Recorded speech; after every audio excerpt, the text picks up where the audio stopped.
Hi everyone, and welcome to Teacher Ivan channel, where we cover English grammar unit by unit. Today we're focusing on the difference between modal verbs should, ought to, and had better in details.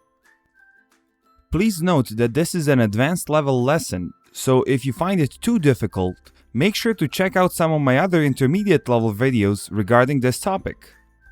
Now first things first, let's see if you guys know when to use should and ought to.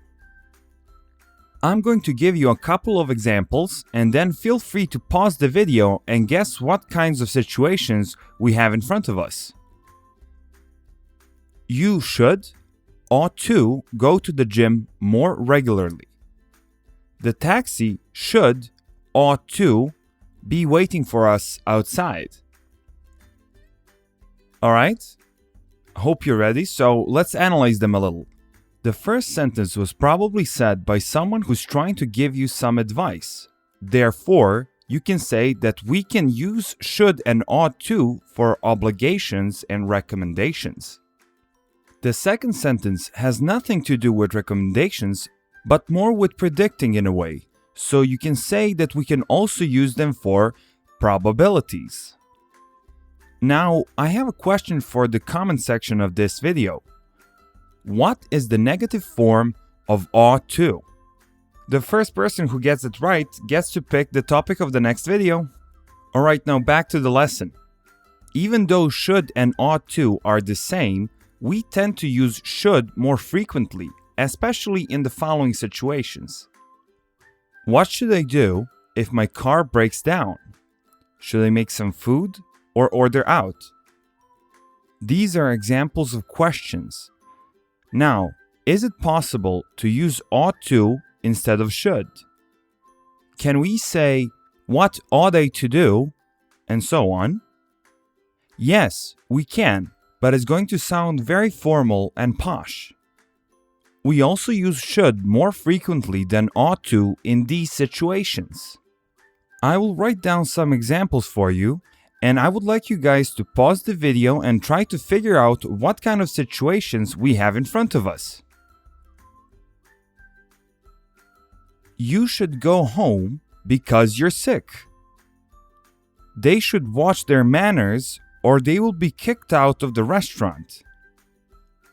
Now hopefully these are clear examples of giving advice. Now, the last type of situation where you will typically use should instead of ought to is this. The instructions clearly say that we should connect the blue wire and the yellow wire. From this example, we can conclude that we tend to use should when we're saying what an outside authority recommends. There is also a particular situation where we want to talk about something that didn't happen in the past and that we're sorry it didn't. Okay, one more time. We use it for something that didn't happen in the past and we are sorry it didn't.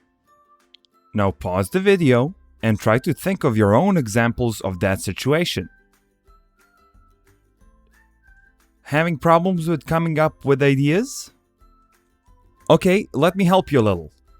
The formula for that would be should or ought to plus have plus past participle.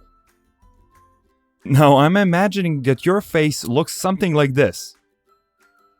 Don't worry, it only sounds scary. Here's an example. I should have given them more time to finish their essays. I'm sorry I didn't. Now as you can see, the past participle part is just the third form of the verb give.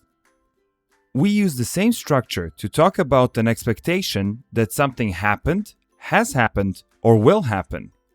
Now, I will not write my own examples here. I would much rather like to see yours in the comment section of this video.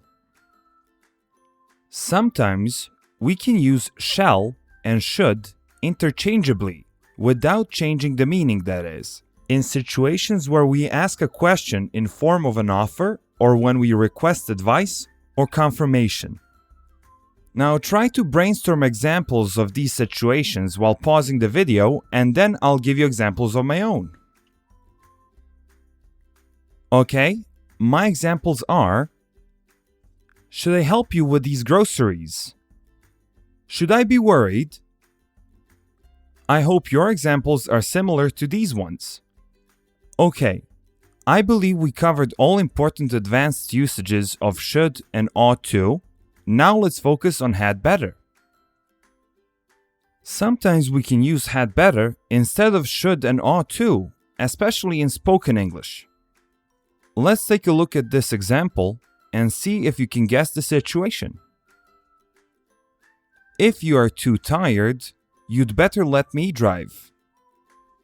Okay, so based on this example, we can use had better instead of should and ought to whenever we think something is a very good idea.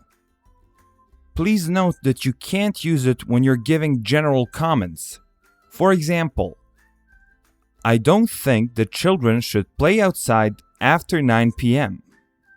Here, changing had better with should isn't possible. And what's happening with this example? Oh my god, I think he's going to faint. We'd better call the hospital. This was an example of an urgent situation, and in those situations we usually use had better. Okay, one last question for all of you guys. What is the negative form of had better? Of course, leave your answers in the comment section of this video. And there you go. Congratulations, you survived yet another lesson. I hope you guys liked it. And you know the drill. You'll find the link for your homework along with the answer key in the description of this video. And of course, don't forget to like, share, subscribe for more videos, but above all, learn. Bye everyone!